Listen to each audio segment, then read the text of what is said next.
I think for me, it was that I remember that first evening after the car accident, we had our first hockey tryout or whatever. I think it was maybe a preseason camp or something. And I was at the rink that night after the accident, and I was just knew right away. I was like, okay, I need to get back to this as soon as I can because I obviously really, really enjoyed it, and I wanted to be out there with my friends, and obviously had just picked up rugby the year before, and I knew that there might be something there. So for me, I think just that sense of knowing there was opportunity to be had kind of pushed me to want to rehab as hard as I could and get back as quick as I could. And obviously being out of movement, I had 4 compression fractures in my vertebrae, so I wasn't doing much moving at all.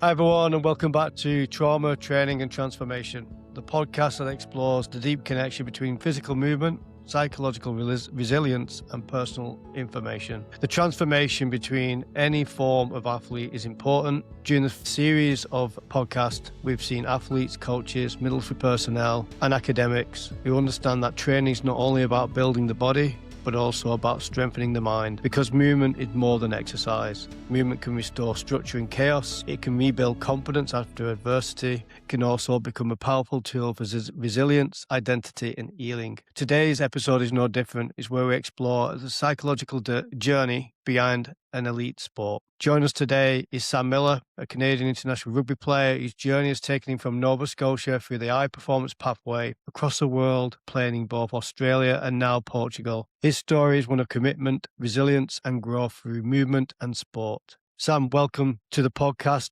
today. For the benefit of our listeners, please introduce yourself. Yeah, thank you very much, James, for having me on. My name's Sam Miller. I'm from a small town called Mount Denson. I'm just outside the Annapolis Valley in Nova Scotia. For me, I think my rugby journey started a little bit later than most people. I started when I was about 17, grade 11. There was a group of us that played hockey together, and our hockey coach Brandon Ross at the time said, if you boys want, like, come out and try out rugby. So we all went out one year and ended up all really enjoying it and won the provincial championship that first year. So then a few of us stayed into it, and obviously not all of them still play, but that kind of is what first got me into playing rugby. And from there, I went on to play under 8s for Nova Scotia, went to Eastern Nationals at Queen's University with Matt Melanson as my head coach, and ended up really enjoying it that first summer I played. Kind of out of the blue, not a sport that I had really known much about at the time or even really knew the rules, but yeah, kind of just found my calling and really enjoyed it. So from there, I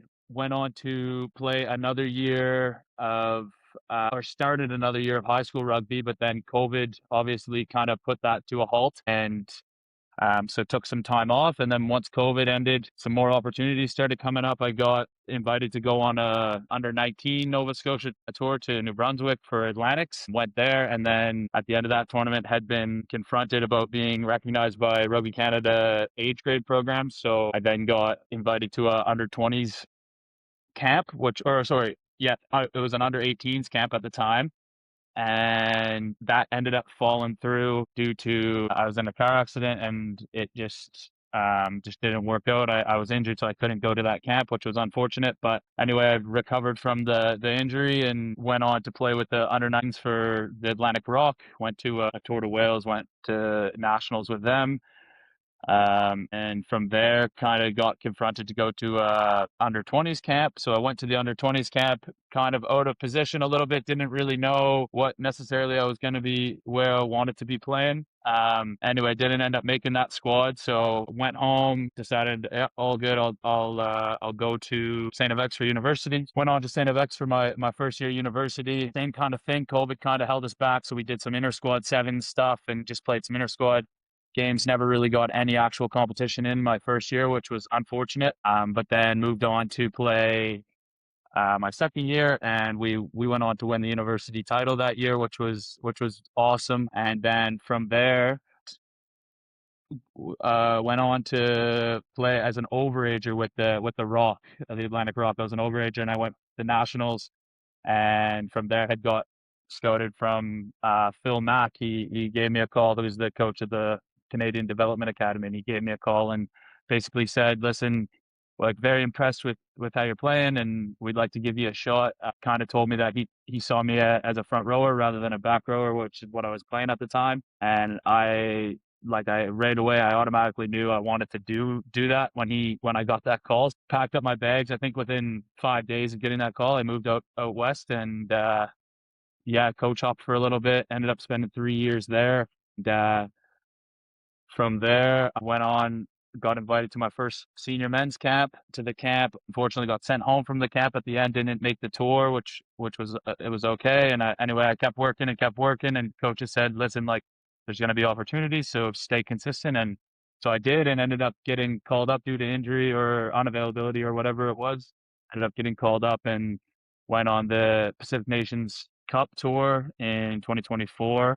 Didn't get any game time, but went through that whole tour and then came home back with the Pacific Pride onto the kept training, got selected for the November tour, went on the November tour, ended up getting my first international cap for Canada in November against Romania 2024. And, from there I came home and I wasn't really sure what was going to happen, and then I kind of just got this opportunity out of the blue to go play in Australia in the Shoot Shield with the Southern Districts. It was just kind of a connection made through one of the other Canadian boys who had come from Australia, and so ended up going over there last year.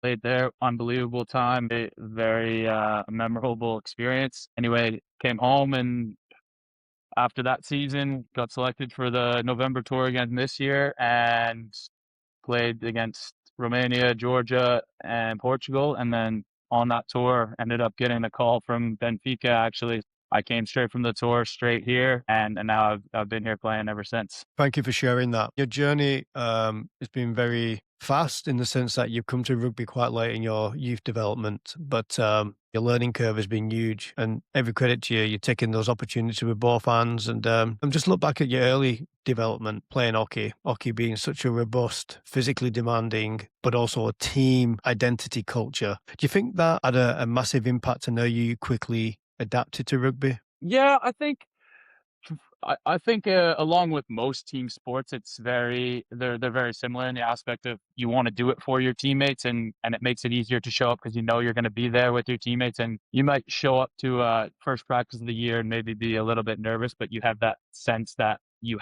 already have these friends that are on your team and that are going to make it easy for you to kind of integrate into whatever it is you're doing. So in that aspect, yes, I think obviously very different sports in a lot of ways, but also similar in the physicality, obviously, and just kind of both sports that you need to have a pretty high IQ, I think, to be successful in. And I would say for the most part, yeah, it definitely helped me in ways that I knew how to kind of act among my teammates. I knew how to kind of interact with them in order to get the best outcome for the team. And I think that translated very, very closely between the two. But yeah, no, other than that, I think it's obviously they are very different sports, but yes, I would say it did.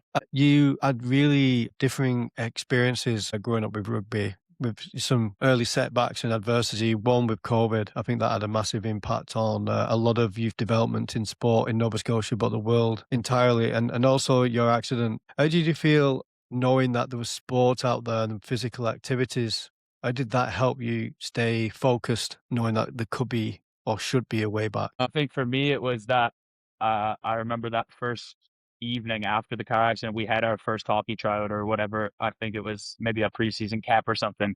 And I was at the rink that night after the accident, and I was just knew right away. I was like, okay, I need to get back to this as soon as I can because I'm just I obviously really, really enjoyed it, and I wanted to be out there with my friends, and obviously had just picked up rugby the year before, and I knew that there might be something there. So for me, I think just that sense of knowing there was opportunity to be had kind of pushed me to want to rehab as hard as I could and get back as quick as I could. And obviously being out of movement, I had 4 compression fractures in my vertebrae, so I wasn't doing much moving at all. But that moment in time where I couldn't be physically active and I couldn't play sports with my friends, I definitely realized how grateful I was to do it prior to. And after the fact, getting back into it definitely makes me more grateful every day for the ability to do it. And that's an incredible journey. I'm coming back from such a big setback, both physically and mentally. Could be different for every individual, but knowing that you had that team environment and that drive, that personal drive, and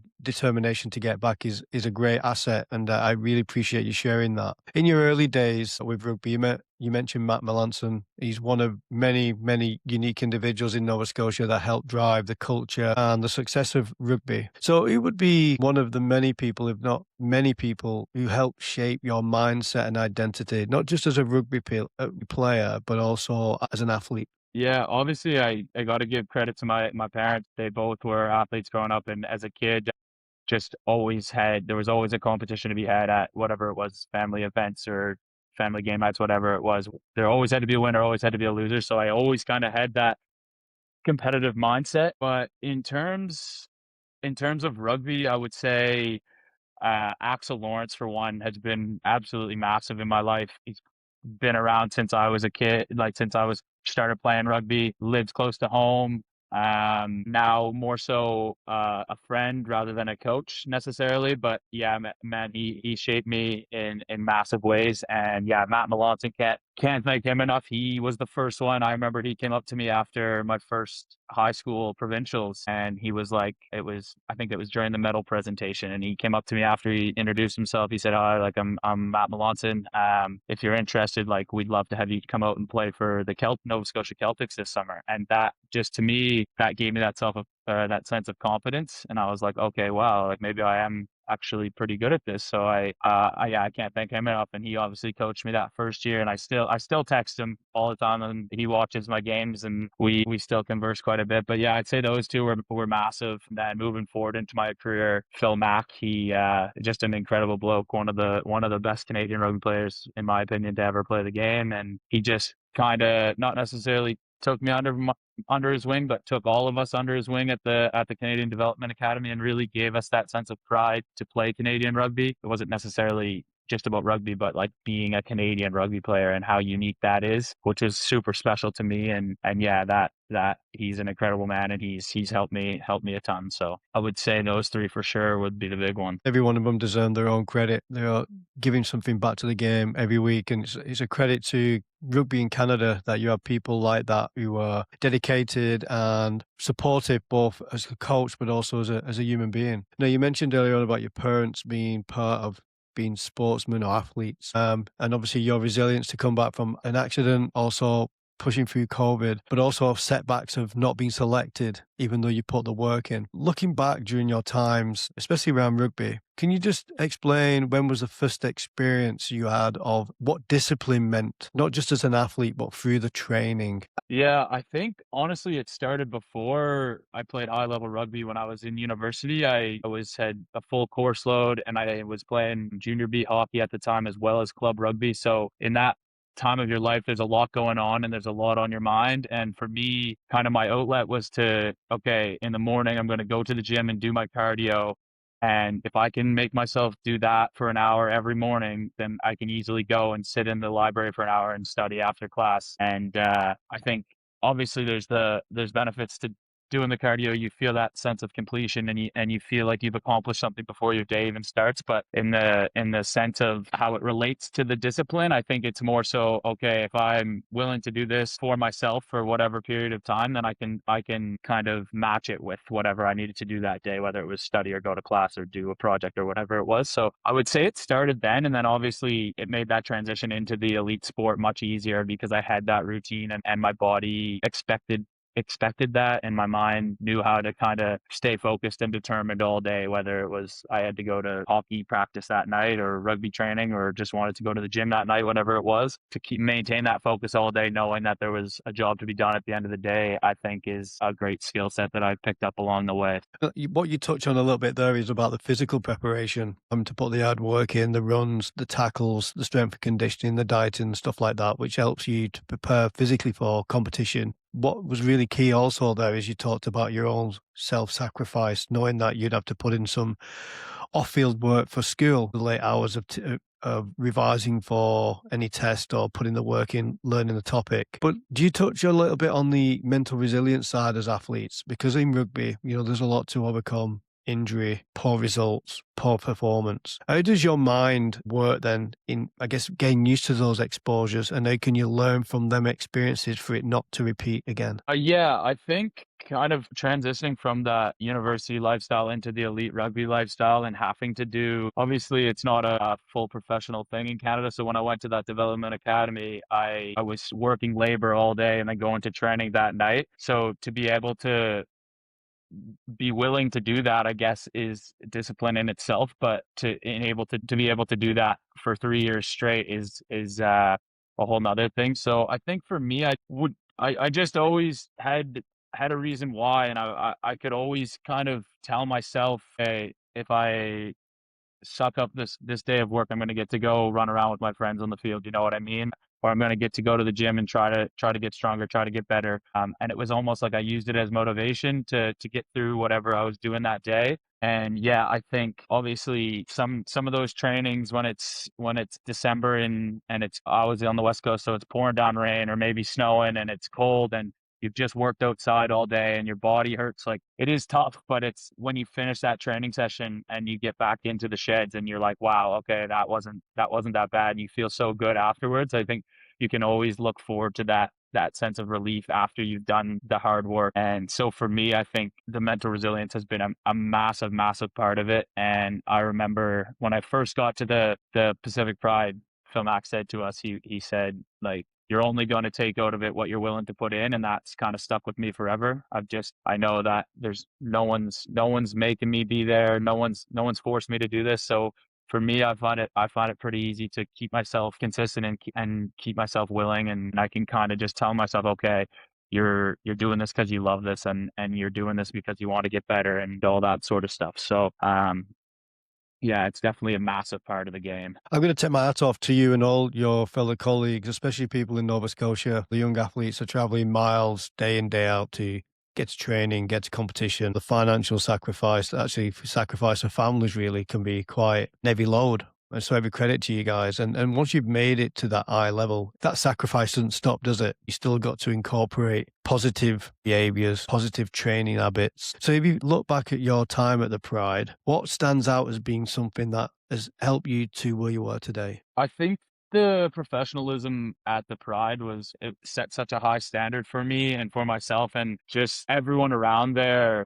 I guess we all held ourselves to this super high standard, and if we didn't meet it, you were confronted right away, and it was like that's not good enough type of thing. And I think to a certain point, you have to have that in your life. You have to have not necessarily coach, but even just like a someone on the leadership group or someone on your team telling you, okay, that's not good enough. Like you need to do this better, or like you show up 5 minutes before training, maybe try to get here 10 minutes earlier so you can get some stretching in or whatever it is. But yeah, for me, I think it was that routine that I started there, where it was like I got there after work, I ate my lunch, I got straight into the gym to stretch, and then it was like team meeting, and you're right away you have to be switched on because we're doing film review or film preview and there's questions being thrown around and that type of thing. So I think it's just being able to kind of switch mindsets very quickly when you get into wherever your training environment is just to be like, okay, I'm now switched on for the next hour and a half, whatever it is. Yeah, I think one time our strength and conditioning coach for the Pacific Pride, I had like came into the gym after training and I was walking with a bit of a limp. I think I had like rolled my ankle or something. And he looked at me, he was like,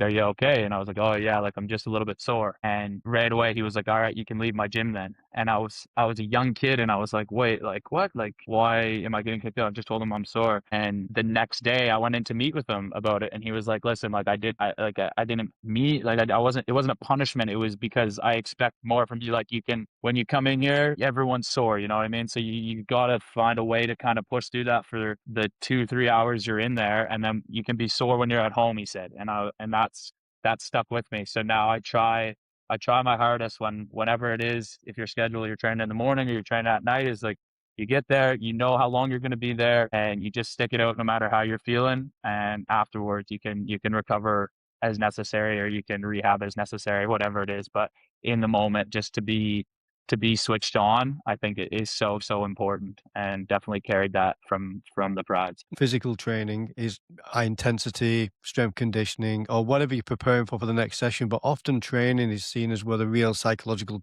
development happens, mentally preparing for the sessions, but then when the time is difficult, do you have that mental resilience to push through the pain? Do you find a different level or a different gear to go to so then you can make it happen? And I think on your rugby development so far, you're showing that you've got those attributes, which is great. And every credit to you, especially now out in Benfica, where you've got a different expectation on your shoulders and you have to keep rising to the level that you're expected to perform. So moving through high performance pathways to provincial rugby and then on to international environments, each one of those brings your own level of pressure and expectation, both as a person, but also your performance, your delivery as a rugby athlete. How do these experiences shape your psychological development as an athlete, both on and off the field? Yeah, I think it's obviously when you're competing and representing your province or your country, you kind of get this feeling that you know that you're gonna do as best you can no matter the circumstances.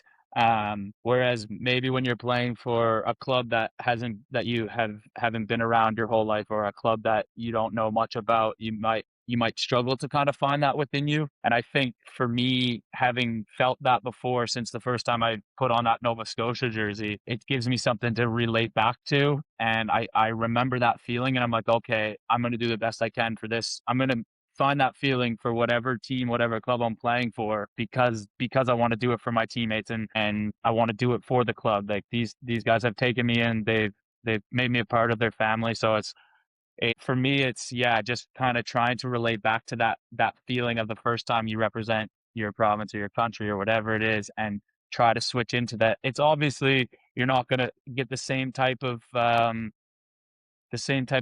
and the same type of pressure as you would when maybe you pull on that Red Canada jersey, but it's all like realistically, it's the same type of pregame situation. And I think being able to kind of control those nerves and control those pressures and use them to your advantage is very relatable to life in a lot of ways, whether it's the job interview or whether it's a meeting or whatever it is. I think they correlate very closely. So yeah, I would say that mainly. Yeah. You've been able to experience different levels of the game, but also different cultures, different countries, be it Nova Scotia. I mean, BC and the East Coast are very different. Mhm. And then going to Australia and then now in Portugal. How have you found those changes in environments? And how do you feel they've shaped you as an athlete? Yeah, I honestly think about this a lot. I feel like I feel very grateful to be able to do that and to be able to experience all these different ways of life and qualities of life and cultures. On the rugby side of things, I would say you go from Nova Scotia, where or when I started, was dominantly played just in the summers and it was pretty casual. And then I make that move to BC, where it's a little bit more common that kids are playing when they're younger, and it's played like a longer season through the winter, and there's a bit more history behind it. And then you go from there to Australia, where it's just rugby everywhere, and towns survive off rugby. Like you go out to eat on a Friday night and people come up to you and are like, "Oh, well, why did you lose last weekend?" Like that type of thing, which to me was so cool, getting there and just seeing how a community in a town can really get around a rugby event. It was, if we were playing that Saturday, anyone that lived around there was coming down to the pitch, right, and watching the game. And I think for me that really um re-evolved my love for it. Like, not that I lost the love for it, but it really reminded me, okay, this is why this sport is so amazing. Yeah, I think now in Portugal it's a little bit different. Obviously football is massive here, whereas rugby's kind of a bit in the shadows for football, but it's still a big sport, and like people still get around it. And I think so for that side of things, I think obviously the higher level you go, the more you're going to develop. So I think it's kind of been stepping stones for me. This Portuguese competition and the Australian competition are pretty similar, to be fair. So it wasn't too big of a step from there to here, but that first step from British Columbia to Australia was massive for me. And I think my development went a long way the last year I was there. And then, yeah, outside of rugby, it's done amazing things for me. Like I just can't, if I look back on my younger self, I could never imagine myself saying like, oh, you lived in Australia for 8 months and then you came home for whatever it was, 2 months, and now you're living in Portugal. Like, it's just amazing. And the friends you meet along the way and the memories you make and all the the cultural differences you see and you experience is so cool. And I feel very grateful to have learned and still am learning about it. I think being here is probably the biggest culture shock for me because they obviously not an English speaking country. So that was taking some getting used to, still is. I'm still getting used to it. But again, like it's good for my social skills and to go out and take a risk. Like if I go into a coffee shop, I don't know if they're going to be able to understand me. I try to learn the little parts of their language to be polite, but it's a risk going out and talking to people. But I still do it. I take that risk, and I think for that, I'm very grateful. I think it's strengthening my mindset every day. Yeah, I think honestly, rugby makes it easy. But if I could tell anyone, I would say try to get out of your hometown for a bit and try to experience different cultures because the amount of growth you see is unbelievable. And that's part of your own growing up too, isn't it? I've always known you to be a very sensible, level-headed person, and that growth everyone must see in your own personal development is great. The actual physical side and the playing side, we can get to see that on the field, but it's actually what impact does it have on off, your maturity, your level of self, your identity. You must always get a sense of, banging against because obviously you're dealing with different adversities, be it playing a game one week, getting injured, or being away from home. So I'd like to touch on that a little bit. Being independent, coming from these different countries, what impact has it had on you physically and mentally, living away from home and being away from your family for big periods of time? Yeah, it's definitely hard. First, when I moved to BC, it didn't seem too bad because I was still in Canada and it felt like I was close enough that we were only a 4 hour time difference apart. So it was like FaceTimes were easy and that type of thing. But getting there and experiencing, I had obviously had independence when I lived at university alone, but it wasn't the same because it was in Nova Scotia. But getting there and yeah, having to be independent and find a job, and once I found the job, save the money to buy a car, and then I kept the car for the 3 years I was there, and yeah, for that, very grateful to have experienced that within my country before I moved out. And then going to overseas was a whole nother story. It was get there, first of all, sort out my visa, and then it was get there and get a new phone plan and get your health insurance and get a bank account, and all that stuff is you don't really think about till you get there. And it was pretty stressful, to be honest. The first like 2 or 3 weeks I was in Australia, I went to get a bank account. I couldn't get a bank account because I didn't have a phone number. So then I was like, okay, I got to go get a phone number. And I got to the whatever the phone company was, Telstra, and I struggled, honestly. I did because until then I had been on the same phone plan in Canada for whatever it was, like 10 years. And so I got there and I was like, okay, I think I want this, and I managed to sort that out. And then I got the bank done, and I found myself a job, and it all just kind of started to sort itself out. And I was like, okay, wow, maybe I'm more capable than I think I am. It's not as bad as it seems. So yeah, coming here was a little bit easier because it's more of a professional environment and they kind of look after you and take care of that sort of stuff for you. But still, like being here, the first time I went into the grocery store in Portugal, I almost had a panic attack because I was in there and I didn't know, I couldn't read anything. It was this massive grocery store. I think I got maybe milk and eggs and walked out of the grocery store because I was like, I just can't do this. But I've grown since I've got here, and I can now go to the grocery store no problem in Portugal. But yeah, still, like I'll get nervous just walking around because they have different habits and the like social norms are different here, obviously. And but no, I'm very very grateful, and I think it's being independent is great, but also very hard to be away from your family for such a long period of time. Again, going back to Phil Mack, I've got a lot of things that I keep in my mind from him. He one time said like, if you really want to pursue this, or if you want to pursue elite sports at a high level, like you're gonna miss weddings, you're gonna miss babies being born, you're gonna miss family deaths. And I was I was like, oh well, I don't think I will. Like I'll obviously be there for them. And then the past year when I was in Australia, I missed all three. Like it was just like bam, bam, bam, and I was like, wow, he was so right. This is tough. So, but that just it makes it all the more special when you go home now, though. Like I got home for I think 10 days in the summer, and it was just the most relieving feeling. And I spent it all with my family and my friends, and was so grateful to be back there. So it has its pros and cons for sure. It's definitely it makes you realize you take it for granted when you have it so easily to you. But I remember my tours when I left home in the military, and every time coming back to Wigan was very much like you're going on holiday again. And then you go away and it's, The distance being away often makes you remember the positives rather than negative sides, which is great. One of the things we talk about with guests on this podcast is the role movement plays in your own mental well-being. How do you use it as a mechanism to solve issues that you might be going through, be it any kind of adversity? And you've been through a bit in relation to being away from home, not being selected, getting injured, the accident, and then obviously your youth development being impacted by COVID is massive.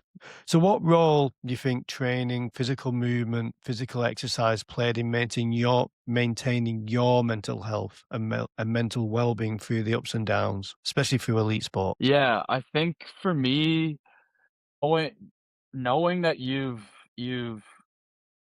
trained as hard as you can through the week makes it a lot easier if you end up not getting selected on the weekend. It's if you get to Saturday, say, and you're not in the match day 23, it's pretty hard on you to feel like you could have given more in that week. You know what I mean? But if you get to that Saturday and you're like, oh no, I've done all I could this past week. It's now out of my control. I've done what I could. The coaches have made the decision. I couldn't have done any more. I feel like that's a lot easier on you, and it makes it easier to keep showing up week to week.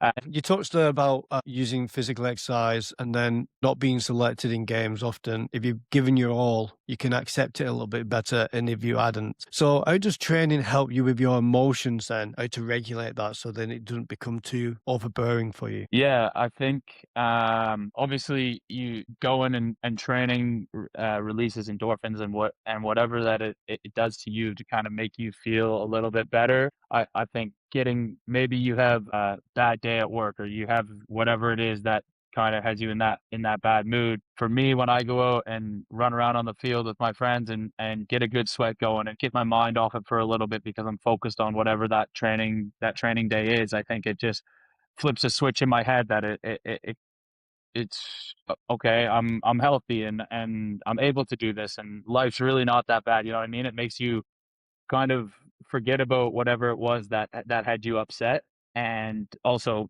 provides you tons of happiness, or at least me, it provides me tons of happiness when I'm in the gym and feeling strong. Say I hit a personal best on a lift. It's like I come out of the gym that day and I'm like, wow, okay, that's progress, you know, like I'm getting better. It's a good sense of accomplishment when you can walk out of a fitness test or a lifting session and have done that.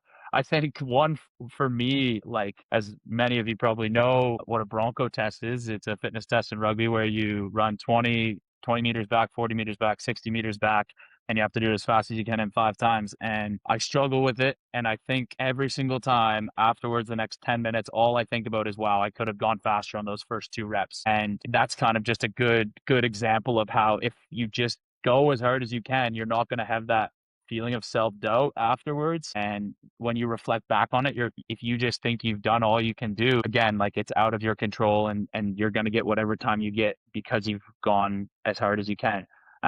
So for me, I've run a million Broncos, and I still struggle with that one. And every time I feel like it happens where I spend 5 or 10 minutes just so frustrated with myself after, because I think, oh, if I had ran 5 seconds faster on that first rep, then I would have taken 5 seconds off the total time. And it's hard on your mental well-being when you know you could have given more and you didn't.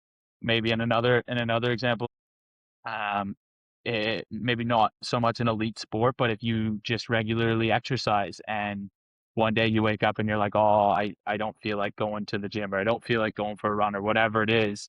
By the end of that day, when you're laying in bed ready to go to sleep, you might get that sense, it's like, or that feeling that is you haven't accomplished what you should have today, and you haven't done what you could have and you wish you had have, but it's too late by then. So I think for me, you do it, but you stick to your routine and you train when you're supposed to train, and you will feel rewarded for it after. And I get that sense of relief every day when I finish training. I come home and I make my dinner and I'm like, wow, okay, I've just done that again today and I feel good, I feel healthy. Yeah, I think it plays a massive role in your mental well-being, whether it's through selection or just in general. Like it's not just to do with elite sport.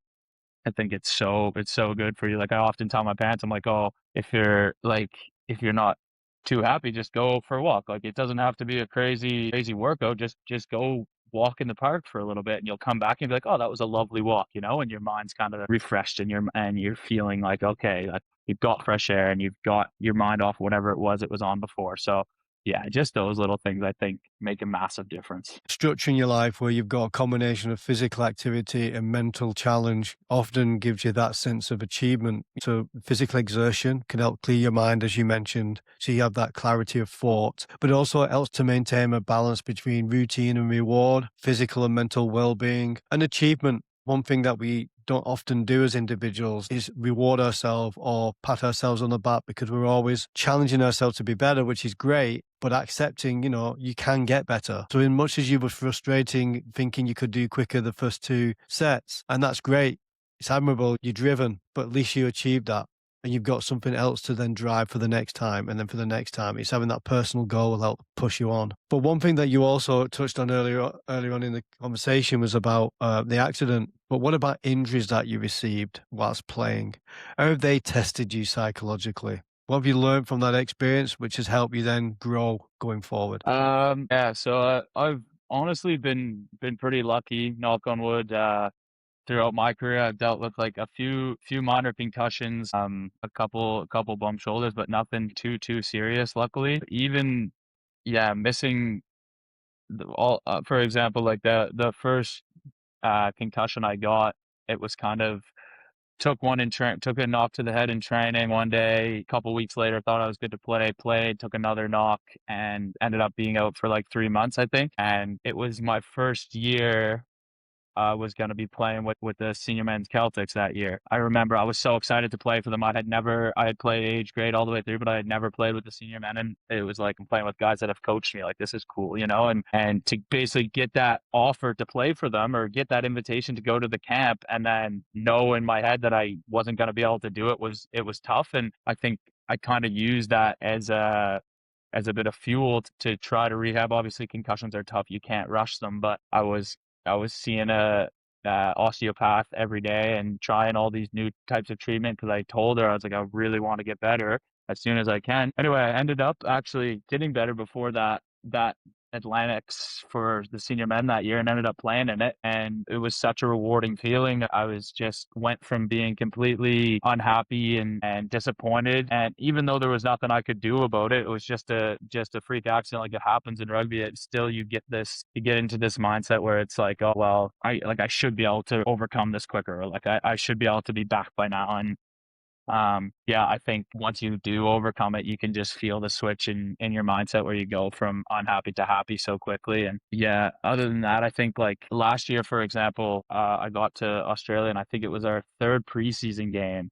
I took a shoulder on shoulder and had a grade 2 strain in my AC joint. And it doesn't sound that bad on paper, but it was like a very aggravating injury. And I couldn't really, I don't know. Not that I couldn't express how I was feeling to people, but I was at a new club and it was this new high level of rugby, and I felt that pressure that was telling me, okay, no, you need to push through this. Like you can't not play. You came here to play rugby, and I think I ended up missing the first game of the season, which was very disappointing for me. I really wanted to start strong, and then came back into that second game, and for probably 4 or 5 games, it wasn't necessarily the injury holding me back, but the mental side of it that was like, oh, like I don't know if I'm ready to be playing, but I'm playing. And it took me probably, yeah, 4 or 5 weeks till I actually got back to feeling 100% mentally. Like I was probably physically ready after two, but mentally I was just still nervous and I was still a bit on edge. And I'd go home from training and I'd be sitting there with ice on my shoulder. I'd be like, man, maybe this isn't a great idea, kind of doubting myself. And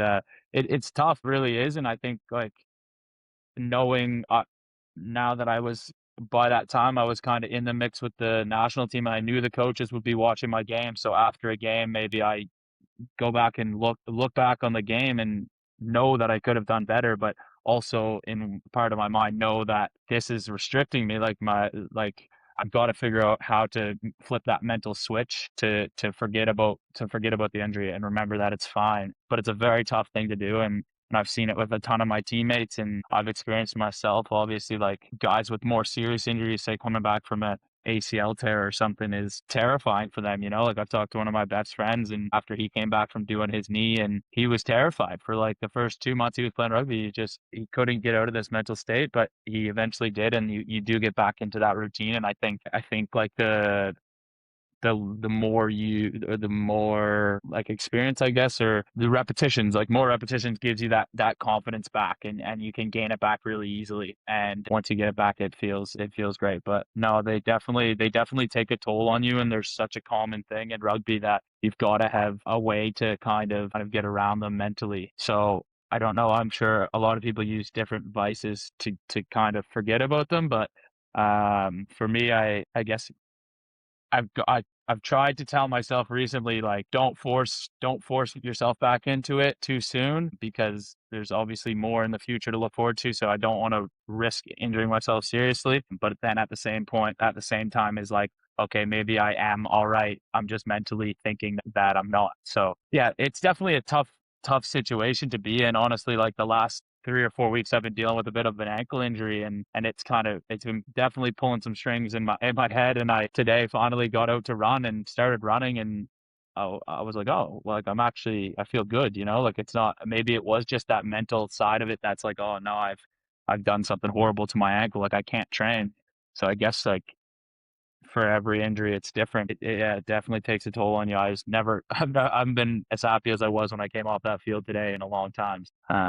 Yeah. You touched on there is about how you've overcome these levels of adversity in different countries and different levels of expectation. So, would you agree then? So, that exposure to these incidents have helped to grow your own mental resilience and your own coping strategies for next time you do get an injury? Yeah, I would say for sure. I think it's seeing it so often in the sport I play kind of makes it feel like it's okay to get injured and to have to rehab. Like you don't kind of or you don't really feel out of the ordinary to get an injury and be in the physio room every day and that type of thing. So I think having gone through that and having trained 4 days a week for the last 4 or 5 years or whatever it's been, I think you kind of get to that point where it's just normal to be sore and to be injured and you can kind of ignore the little niggles more so than worry about them too much. But then for the like more major injuries, I think it's just important to really like it's no different than putting 100% effort in training. It's like you put 100% effort into your rehab and you do the conditioning you're able to do. Say for example, like the last couple of weeks I haven't been training, but every time the boys started training, I would go into the gym and get on the assault bike or get on the skier or whatever it was, just to still give me that sense of accomplishment and feel like I was still training as hard as they were, you know what I mean? So I think keeping up that way is important. Again, it's so hard, like it's so different for different injuries. Like if you can't use your leg, for example, like you're obviously not going to be able to go on a bike, but like there's always alternatives. And I think if you look hard enough, you can find them for whatever your injury is. So maybe if it's a concussion, you just go out for a walk, like that type of thing, just to get that sense of exercise or that feeling that you've exercised that day. I would say that's probably my main outlet around it is just continuing to exercise in whatever way possible. Maybe having a modified gym program, for example. You can't do squats, so you get on a leg press machine or whatever it is, just so you feel like you're involved and you feel like you're still training. Makes me feel better anyway. So yeah, I think that on the injury side, and then on like other setbacks, I feel like you have to figure out whatever vice works best for you. So say, for example, last year I thought fresh off my first Canada cap, I thought I was doing the right thing by going to Australia and gonna get better at rugby. So I'll continue to get selected for the national team. I thought things would just kind of fall into place for me. And don't get me wrong, I got there and I trained hard and I stayed consistent, but sometimes it's again out of your control. So I did that. And then when it came time for selection, I didn't get selected last summer for the tour after I had just been capped in the most recent game. And I remember I was so disappointed in myself. I was like, well, I clearly have done something wrong. And then luckily my roommate was awesome. We had like talked about it a ton and he was like, well, just use it as motivation, man. We had, I think 6 or 7 more games left in the season after that selection day. So I kind of just put my head down that last 7 weeks and kept grinding it out. I knew there was the Pacific Nations Cup in August. So I was like, okay, maybe I could work really hard and get selected for that. Again, I finished the season, didn't get selected. And I was like, oh, damn, like really don't know what else I can be doing to get to make this squad.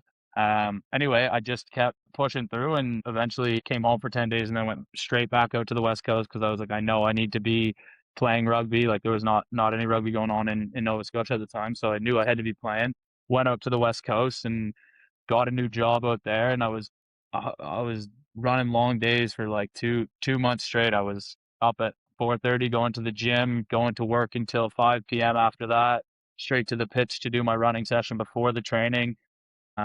And then obviously the team trainings, and it was tough. Like it was a very stressful time in my life. I didn't have much time for myself. It was like get home from rugby and I was just in bed and then getting up and doing it again the next day. But then I did that for 2 months, ended up getting selected for the November tour and started 2 out of 3 of the games and came off the bench in the other one. So that that made me feel really good knowing that even though I thought I had it all figured out and it didn't necessarily go as planned, that I was able to kind of stay on to it and stay consistent and keep pushing through, and you eventually got rewarded for it, and it felt really, really good to know that the work had actually paid off.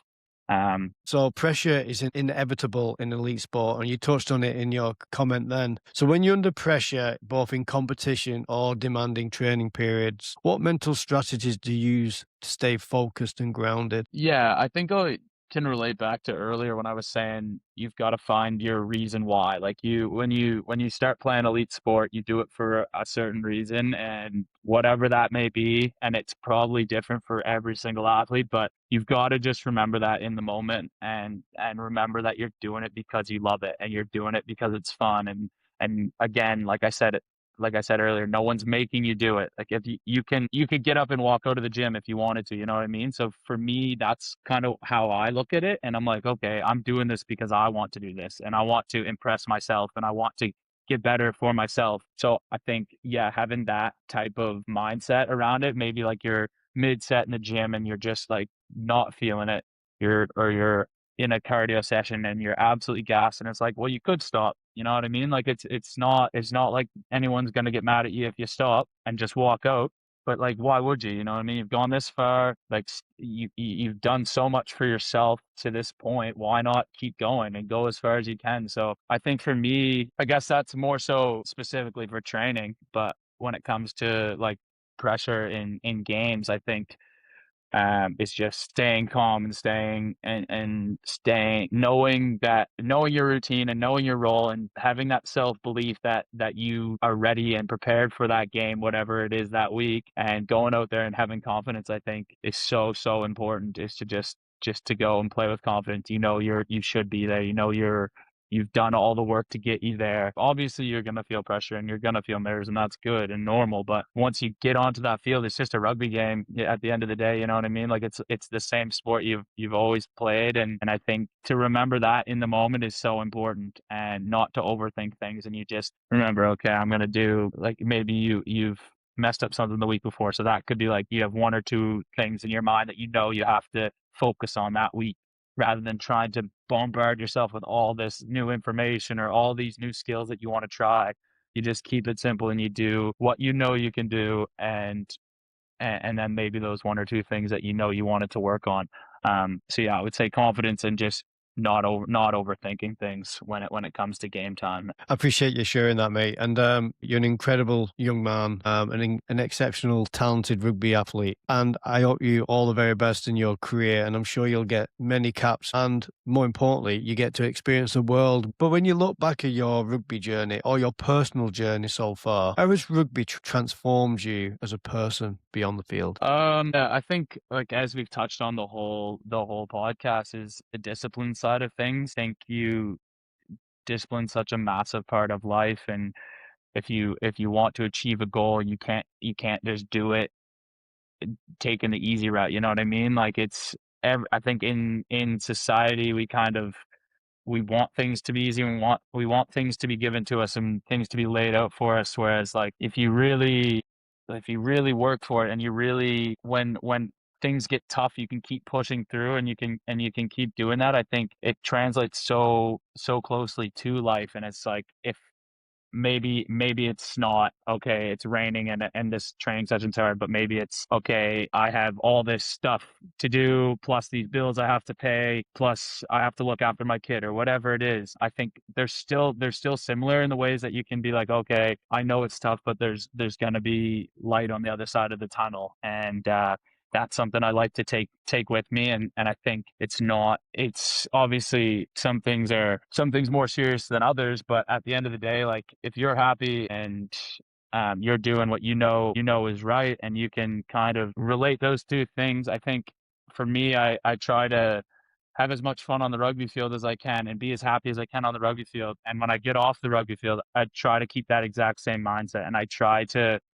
bring positive energy to all my friends that are around me, my family around me, because it's just like there's no point in not. I see in rugby how much more beneficial it is for a team to have that positive mindset, and that's what wins you games. You know what I mean? So in my eyes, you bring that into life, and that's gonna make your life all the better, and people around you as well. I think that would be the biggest thing I've taken from rugby into life. And just finally, if you had the opportunity to speak to a younger version of yourself or a young athlete who's just starting a very similar journey to you today, what message or advice would you want to share with them today? I would say number one would be just take risks. Like don't be scared to go to your comfort zone. You never know what it can lead to. I think there's endless opportunities in this life, and you're not going to find them unless you're willing to take the risk to kind of do so. That would be the main one, and then always relating back to that why. Find your reason why right away, and bring that with you to whatever you're doing, whenever you go to training, whenever you play a game. Like have that in the back of your mind, and it'll push you as far as you want to go. And then one last thing would just be, I think it's super important to kind of be able to balance life and whatever sport you're playing. So obviously, yes, you want to be focused on the sport you're playing all the time, but it's so important to remember that that's not your whole world. You know what I mean? Like there's much more for me, like there's much more to life than just rugby. Like I need to, in order to be happy and in order to be pleasant with my friends and my family, I need to remember that when I'm at rugby, yes, I'm switched on, and that's what I'm focused on for that period of time. When I'm done rugby, maybe try to switch off for a little bit and talk about other things outside of rugby. Talk like give my parents a call. Don't have a conversation about rugby. Talk about life, like that type of stuff. I think is super important. And honestly, for my development as well, I think it's good that to kind of balance it, and so you're not so overwhelmed with rugby all the time, and you don't not necessarily get sick of it, but you don't overdo rugby. You know what I mean? So yeah, those three would be it. Take risks, remember your why, and just be able to switch off every once in a while. Sam, that's incredible. And thank you for joining us and sharing your own journey today. Your story reminds us that training is not only about performance, but it's about growth, resilience, and identity. And that movement can shape not only the body, but also the mind. Thank you for being part of Trauma, Training, and Transformation. If you enjoyed today's conversation and you want to support the podcast, you can follow this podcast on Spotify, Amazon, or Apple, or wherever you get your podcast from. You can watch the video on my YouTube channel, James Alder 003. You can also join my community on Substack through Trauma, Training, Transformation, where I get weekly tips on how to use movement to shape your mind. Because the message is very simple. Movement is medicine. Training rebuilds resilience, and transformation begins when we strengthen the body and the mind. I'm Dr. James Alder, and this has been Trauma, Training, and Transformation.